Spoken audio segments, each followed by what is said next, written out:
ಮರಣಾನಂತರ ಜೀವನ ಇದು ಕೂಡ ಎಲ್ಲ ಗ್ರಂಥಗಳಲ್ಲೂ ನಾನು ಓದಿದ್ದೇನೆ. ವೇದ ಗ್ರಂಥಗಳಲ್ಲಿದೆ ಮರಣಾನಂತರ ಜೀವನದ ಪ್ರಸ್ತಾಪ, ಬೈಬಲ್ ನಲ್ಲಿದೆ ಮರಣಾನಂತರ ಜೀವನದ ಪ್ರಸ್ತಾಪ, ಹಾಗೆ ಪವಿತ್ರ ಕುರಾನ್ ನಲ್ಲಿ ಕೂಡ ಮರಣಾನಂತರ ಜೀವನದ ಬಗೆಗಿನ ಪ್ರಸ್ತಾಪದ ಬಗ್ಗೆ ಹೇಳುವುದಾದರೆ ಈ ಭೂಮಿ ಒಂದು ದಿನ ಸಂಪೂರ್ಣವಾಗಿ ನಾಶವಾಗಲಿಕ್ಕಿದೆ.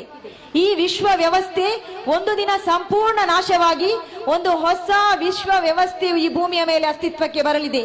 ಇದೇ ಭೂಮಿಯ ಮೇಲೆ ಅಸ್ತಿತ್ವಕ್ಕೆ ಬರಲಿದೆ. ಸತ್ತು ಹೋದ ಎಲ್ಲ ಮನುಷ್ಯರು ಕೂಡ ಅಂದು ಎಬ್ಬಿಸಲ್ಪಡಲಿದ್ದಾರೆ. ವೈಜ್ಞಾನಿಕ ಪುರಾವೆಗಳನ್ನು ಕೂಡ ಅದರಲ್ಲಿ ನೀಡಲಾಗಿದೆ, ಪ್ರಕೃತಿಯ ಪುರಾವೆಗಳನ್ನು ಕೂಡ ಅದರಲ್ಲಿ ನೀಡಲಾಗಿದೆ. ಇದು ದೇವನು ನೀಡಿದಂತಹ ಪುರಾವೆಗಳಾಗಿವೆ. ಎಲ್ಲ ಮನುಷ್ಯರು ಎಬ್ಬಿಸಲ್ಪಡಲಿದ್ದಾರೆ.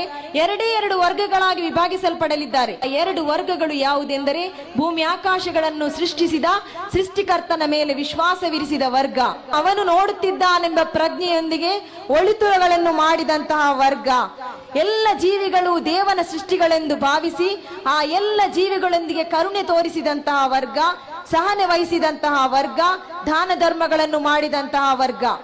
ಅವರು ಶಾಶ್ವತವಾಗಿ ಎಂದೂ ಮುಗಿಯದಂತಹ, ಮರಣವಿಲ್ಲದಂತಹ ತಮ್ಮ ಕುಟುಂಬದೊಂದಿಗೆ ಎಂದೂ ಮುಗಿಯದಂತಹ, ಯೌವನವೂ ಮುಗಿಯದಂತಹ, ವೃದ್ಧಾಪ್ಯವಿಲ್ಲದಂತಹ ಒಂದು ಸುಂದರ ಜಗತ್ತಿನಲ್ಲಿ ಅವರಿರುತ್ತಾರೆ. ಹಾಗೆಯೇ ಇನ್ನೊಂದು ವರ್ಗ, ಎರಡನೆಯ ವರ್ಗ ಯಾವುದೆಂದರೆ ಭೂಮಿ ಆಕಾಶಗಳನ್ನು ಸೃಷ್ಟಿಸಿದ ದೇವನನ್ನು ನಿರಾಕರಿಸಿದಂತಹ ವರ್ಗ, ಜಿಪುಣತೆ ತೋರಿದಂತಹ ವರ್ಗ, ಎಲ್ಲ ಜೀವಿಗಳೊಂದಿಗೂ ಕಠಿಣತೆ ತೋರಿದಂತಹ ವರ್ಗ.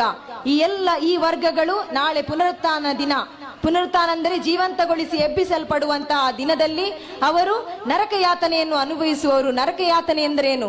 ಬಿಸಿಲಿನ ಧಗೆ ಮತ್ತು ಯಾವುದೇ ರೀತಿಯ ಸುಖವಿಲ್ಲದಂತಹ, ಮರಣವಿಲ್ಲದಂತದೇ ಜೀವನ.